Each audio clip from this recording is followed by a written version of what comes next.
Glass, bricks and dust. GCSE English Language. Question practice.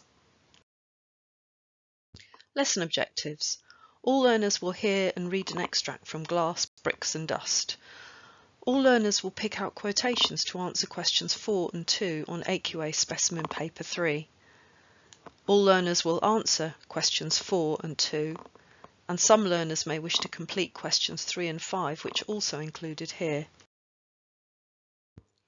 The main character in this short story is a boy, though we don't get to know his name or age. At this midpoint in the story, he's playing amongst some rubble on the site of a demolished building. Everything seems normal to begin with. However, one evening the boy was crouched on top of the mound, making a new town out of a heap of broken glass. He liked this time of day best, after tea, before bed. The air seemed to get grainy as its colour changed from vinegary yellow to candy floss blue. He could rub it between his fingers like dust and slow time down. At the top of the mound he was in charge and he didn't want to go home to bed. He collected green glass shards and broken down bottlenecks. He tumbled fragments of old window in his hands like shattered marbles. He pushed the glass into the mound, making houses, balancing roofs on them, building towers. The last of the sunlight caught and glinted in the tiny glass walls. More of the black birds than he'd ever seen before rushed overhead and gathered on the lamppost. The orange light hadn't yet switched on, but the shadows were growing. He heard 9 chimes of the town hall clock. For a moment the lamppost looked like a tall, thin man wearing a large black hat. When the man turned towards him, he looked like a lamppost. The man had a greyish-green coat, speckled with rust, and a black hat that quivered with beaks and feathers. The man didn't need to climb the mound. He was face to face with the boy, with his feet still planted in the pavement. "What are you making?" asked the man. The boy didn't answer. "Every child is always making something. Shake them out and they're full of dust and dreams." The boy stood up, ready to run. But then he remembered that at the top of the mound he was king. He dug his heels into the rubble. "I'm making a new town, better than this one. The sun can shine in through the walls. The buildings look grander. It'll be a great glass city. All it needs is people," said the man. "Yes, it needs people," said the boy, and when he looked down, tiny creatures were scuttling beneath the glass roofs. They looked like ants or spiders, but the sky was darkening and the creatures were moving too fast to be sure. He looked to the man, but there was only the lamppost.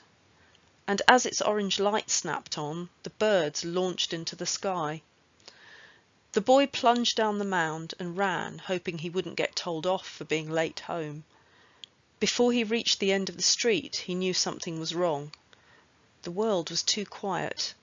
Where were the sounds of cars, of footballs being kicked against walls? There were no shouts from parents calling everyone in. "Mum?" He pushed open their front door. The house was in darkness, but the telly was switched on. His mum wasn't in any of the rooms. A half-drunk cup of tea had been left on the arm of the settee. The boy thundered back along the silent streets. He stood in the orange light beneath the lamppost. "Give them back!" he shouted. Nothing happened, although he could hear the rustle of feathers coming from the darkness above the light. The boy ran to the top of the mound. "Give them back!" "But I haven't got them." The man's face glowed. "You have." In the gloom, it was hard to make out the tiny creatures beneath the glass roofs. They were no longer moving. The boy couldn't be sure what was a particle of rubble and what was a person sleeping in their broken glass house. "How do I get them back?" he asked. But the man was a lamppost again. Glossary. Shards are sharp pieces or fragments. Question 4. Focus this part of your answer on the second part of the source from line 16 to the end. A reviewer wrote, "This end part of the extract where the boy's game comes to life takes a darker and more chilling tone. To what extent do you agree?" In your response, you could consider your own impressions of the boy's game, evaluate how the writer creates a dark and chilling tone, and support support your response with references to the text, 20 marks. In pairs, if you can, please look for quotes you can use to answer this question and reasons for each quote. Arrange it like this before you write your answer. The following model answers are from WM English on YouTube. I've put the tiny URL, so the short link for his general page and also these specific answers. They're both here, so check out his material if you'd like to. Here is the first model answer from WM English. I'll actually go through these verbally in the class. Please stop the video if you're watching and would like to find out more from the page. Question 2. Look in detail at this extract from lines 5 to 15 of the source. How does the writer use language here to describe the boy playing in the evening? You could include the writer's choice of words and phrases, language features and techniques, sentence forms. 8 marks. In pairs, if you can, please look for quotes you can use to answer this question and reasons for each quote. Arrange it like this before you write your answer. Please stop the video to read this model answer. Question 3. You now need to think about the whole of the source. The text is from the middle of a short story. How has the writer structured the text to interest you as a reader? You could write about what the writer focuses your attention on at the beginning, how and why the writer changes this focus as the source develops, and any other structural features that interest you. 8 marks. Here is the question 3 model answer and technical details. Question 5. You've been invited to produce a piece of creative writing about how children play imaginatively.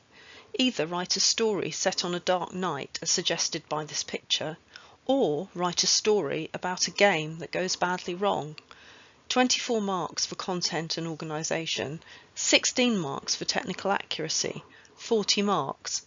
Notice that both tasks are stories, which is possible. Here is the question 5 model answer and details about content and organisation.